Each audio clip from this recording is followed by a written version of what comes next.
Hi there, welcome to this channel. If you're new here, kindly subscribe.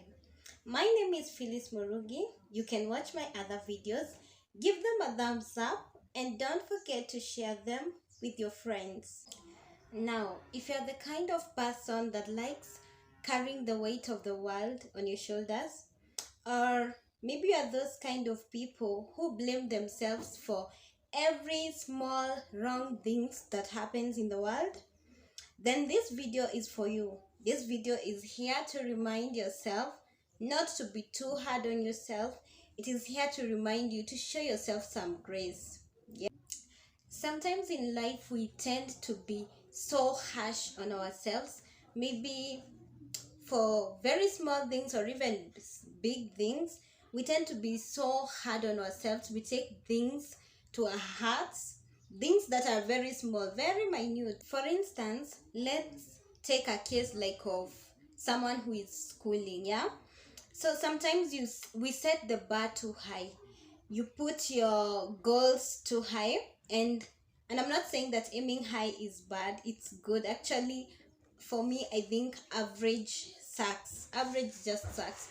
So let's say you had told yourself that you want to get an A, and you work towards that A, and unfortunately you end up getting an A minus. So you may tend to overlook your effort. You're like, how did I miss this A? Why didn't I get this A? I worked for it. And I'm here to tell you this. You might do everything right. You might work so hard, work smart, do everything there is to be done, and still you end up not getting the required results. This is life, and as I always say, life always happens. So you may end up getting an A minus instead of an A, and you end up beating your chest about it. You're like, why did I miss it? Foolish me, stupid me. Yes, even for those who are in college, sometimes you're saying you want to get a first class honors, then you work towards that, you're determined to get that first class honors, and unfortunately you may end up getting a second class upper, or if you are in your diploma you may end up getting a credit instead of a distinction. This may weigh you down and you start thinking, oh, foolish me, what did I do wrong? Sometimes it's not about you. Sometimes things just happen. That's life. Another example of being so hard on yourself can be something like cleaning. Most of us in our homes, we don't clean like the way cleaning should be done. So you'll be cleaning some parts, and some other parts you decide like do some general cleaning, like you put aside a day, or you just decide that today I'm going to clean every part of this house.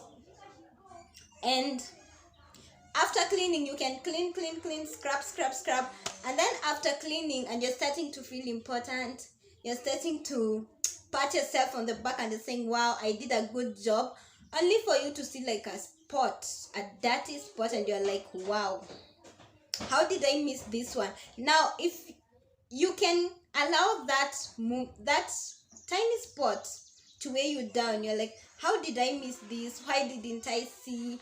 I'm not a good cleaner. Another instance of someone hard on themselves, it can be maybe even you're going for an interview or you're going for a function, and then you find that you're late. Maybe you woke up late, and then you're like, now will I get there on time? Why didn't I set an alarm? Why am I late? Why am I like this? Why can't I do things on time? And you're so hard on yourself. And sometimes one thing I came to notice is you may be beating yourself about maybe you're late. For instance, I'm not saying being late is good, but sometimes you may be beating yourself about it. You're hating yourself, condemning yourself, and sometimes you get to that venue or you go to that place and you find like, actually, that's when things are just starting. You have missed nothing actually. Yeah. So sometimes don't beat yourself about things. Sometimes even in the kitchen, you're making a meal and then you miss the recipe. You're just doing your funny things in the kitchen and you're like, wow, I'm wasting things, I'm doing things.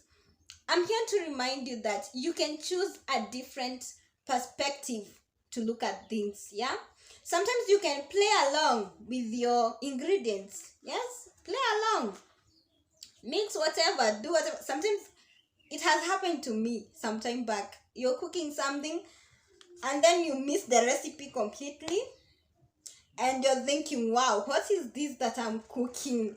And you serve it, and when your family members are eating, they're just like, wow, what is this? What is this meal? What is the recipe? And you're like, whoop. I wish they would know that I just did my own things. Madogodanyo, totally madogodanyo. Like, yeah, and it ends up being an amazing meal. Okay, so don't beat your chest about issues. Yeah, sometimes just go with the flow. If you got an A instead of an A minus, stop counting the loss. Stop seeing how you missed that A. I know you worked towards it. I know you did all there was to be done. And because of that, actually because you gave it your best shot, that's what I do personally. Just give things your best shot. If it's your schooling, give it your best shot. If you don't end up getting the required result, the result that you are aiming at, your heart will be at peace because you know you gave it your best shot. So stop looking that you missed that A, you missed that distinction. Start seeing how you worked towards it, how you put yourself out there for that distinction, and then you missed it. And then appreciate the effort that you made. Then tell yourself you did all there was to be done. Then also, an A minus ain't that bad. And I'm not saying that being average is good. It ain't that bad. It's not the end of the world. You won't die because you didn't get an A. Okay? And get me right, I'm not encouraging laziness. I'm not saying for people to be average. No. Actually, I believe that you shouldn't set your standards on other people's performance. So if you're an A student and you end up getting like an average grade, or let's say you are an A student and you get a B student, you're an A student but you get a B because you are lazy, you didn't work. To me, that's a fail. You're a failure. But if you're a D student and you get a C, that's an A. Okay, so don't measure your life according to other people's value. So if they say an A is an C for a D student, that is an A for them. Okay, so stop weighing yourself down. Stop beating your chest about things maybe you can't control. Let's say even in the case of relationships, you see, sometimes a relationship may come to an end, and then you're there beating yourself about it. You're like, what is wrong with me? I'm the reason why we broke up, blah blah blah blah blah. Do. You're just there blaming yourself, accusing yourself of everything. I'm not saying that you don't take accountability of your mistake. By all means, acknowledge where you went wrong. But sometimes it's not about you. Sometimes it's about the other person. Okay? For example, I'll give this example from a personal point of view. Personally, I'm not a fan of oranges. You won't find me buying oranges to take. But it doesn't mean that I don't eat oranges. I eat oranges when they are available, but I don't like value them too much, okay, like other fruits. And if an orange had a mouth, maybe probably it would ask me, why don't you like me? Why do you hate me? Why don't you value me? Look at me. I'm too orangey. I'm too juicy. I'm so good. I have nutritional values. Yeah? But it has got nothing to do with the oranges. Oranges are fantastic. They are amazing fruits. But now to me as a person, as Phyllis Murugi, I'm not a fan of them. I'm not just a fan of them. And there's nothing I can do about it. There's nothing oranges can do about themselves. So sometimes it's not about you. Sometimes it's about the other person. Because if you ask me, relationships are two-sided. So you can't make a relationship work on your own. You can't date yourself. You can't like force a relationship to work. Okay? They are two-sided. So sometimes if things just won't work, it's about that relationship ending, not you. Sometimes even it's not about the other person. It's just that the whole thing is not working. Okay? Even in terms of marriage and divorce, you may love your spouse too much. Of course, everyone, when they're getting married, they don't plan that they will divorce. They don't get into that union with the hopes that they'll divorce. But this is life and things happen. So sometimes you'll divorce. Yes, you have done everything. You have tried talking to their parents. You have tried to involve professionals. But towards the end, everything collapses. What do? You don't stay there and you keep on saying, oh, it's my fault. It's my fault. It doesn't matter whether it's your fault or it's not your fault. Things have ended. They have ended. Okay? So acknowledge your mistake. If you have made a mistake, acknowledge it. See where you went wrong so that you can learn from that mistake. But don't dwell on those weak moments.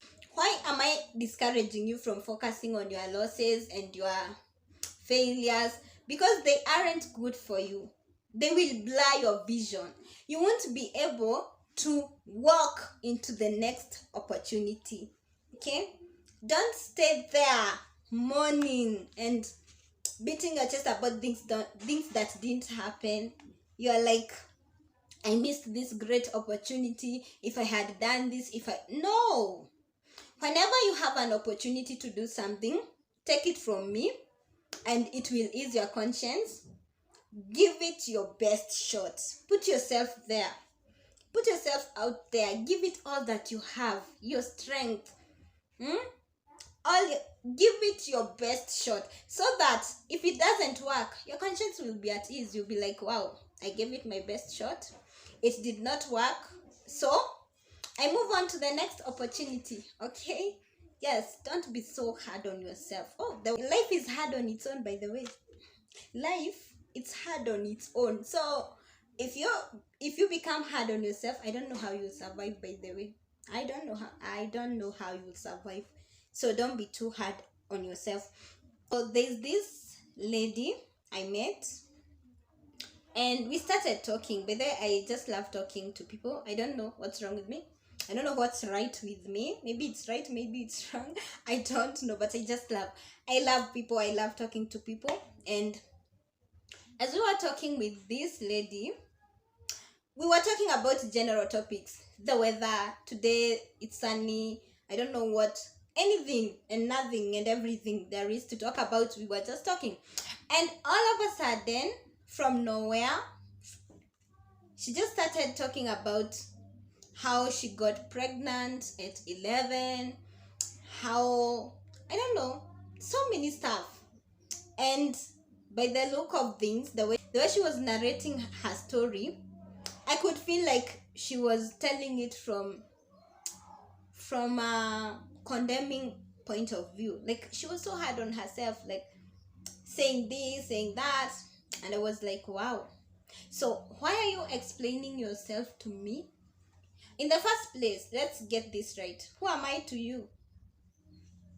Who am I? Like, which part of your life do I occupy such that you feel that you have to explain yourself to me? You see, at that time she was telling me the story. Already the child she got pregnant at 11 is already in high school. That's a teenager already. And you're here complaining and taking things to heart, being so hard on yourself that maybe you should have known better. Maybe I don't know what. You know, it doesn't matter. Move on. So that is already past. It is not helping. Right now, maybe what you should be focusing on is improving yourself, maybe equipping yourself with information, how to handle teenagers, how to become a better mom, how to improve your skills, how to learn a skill, how to better your business if it's business that you are doing. But being hard on yourself, remembering things that are not helping you, it doesn't help. So you can imagine a mother who is already having other children, and you have that burden of educating a child in high school, and then here you are still carrying the loads of, like, I don't know how many years ago. They are still on your shoulders. I mean, how strong can you be? How strong can you be? Some of these things, just release them, put them off. Unload, by the way, unload those things. Don't go around life beating yourself about things that happened. They don't help. Move on. Get a life. Live. We only live once. Live. Be happy. Breathe easily. Breathe in and out. Don't stay there. And I have done a video on being stuck. Don't be stuck. Yeah? The devil wants you to be stuck so that you can't enjoy life. Yeah? Don't be hard on yourself. Move on. If you dated so and so and it did not work, move on. Date another person. Get another business idea. Yes, walk into other opportunities. Apply for a new job. Travel. Don't stay there being so hard on yourself. There are more opportunities. And I always say this. Our God is a God of second chances. He will give you another chance. So quit beating your chest about things that happened, okay? I was also talking to another young man, and out of nowhere we started talking, and he was like, I think I'm the reason why my father is broke. Okay, at first I felt like laughing, but I noticed that he was kind of serious. So I listened to this. He was like, sometime back my dad was very rich. He was very rich. He had lots of money. And I was like, okay, so how did you make him broke? It's like, I was in high school. And then my dad just decided he was not going to pay my school fees anymore. So I couldn't continue with my studies. And he told me he got so angry, very angry at his dad. He didn't even want to see his dad. He was so mad at him. And right now he thinks that maybe his anger, or I don't know, maybe his anger or just something, by him being angry, it made his dad broke or poor. Can you believe that? Do you see how we blame ourselves for things even we are not even I don't even know what to say, Aki. I don't know what to say. You're blaming yourself maybe for someone's bad decision. Because I mean, your dad is an adult. Maybe he just squandered all his money. I don't know on what. And then here you are carrying the blame for your dad's poverty. Like, seriously. So what was he supposed to do? You people just help me. What was this guy supposed to do? Your dad has refused to pay fees for you. So what was he supposed to do? Throw a party. He was supposed to throw a party and dance and sing and say, oh, my daddy is so good. He has refused to pay fees for me. Of course, that was a normal reaction. Everyone would get mad. Actually, if it was me, I don't know. I don't know even what I would have done. You know that your parent has money to educate you. Not that they don't have. Your parent has money, but he or she has refused to pay fees for you. Where? I would have breathed fire if it was me. But now the guy has been carrying that weight and thinking that it is his fault. So I'm here to tell you, sometimes don't blame yourself for things even, I don't know. Quit carrying those loads in your back, in your heart, in your brain. Refresh your brain, refresh your heart, refresh your life. Start living at ease. By the way, we are not built for stress. We are not built for stress, by the way. So release all those things that you are carrying. Yeah, put them down. Yeah, those burdens that you are carrying, put them down. Relax. And don't go about life with regrets. Don't go regretting I don't know what. For the case of my friend there, if your parents didn't educate you, that's not a reason for you to say that you cannot get an education. There are so many adult schools around. Yeah, there are so many adult schools. I know of certain adult school you can enroll and go and study. Yeah, you're never too late. It is never too late to do whatever you want to do with your life. It is never too late to dream again. It's never too late. It is never too late to do what you have always wanted to do with your life. Okay, so quit being hard on yourself. It doesn't help. Just assess your life, assess your situation, see what you can do about it. Whatever you can't do about it, leave it alone. Iko na mwenyewe. Whatever you can't do, leave it to God. He can tackle that. Okay, whatever you can do, do it, and do it to your level best. Okay, that's all for today. I hope this video is of help to you, and thank you for watching. Until next time, bye bye.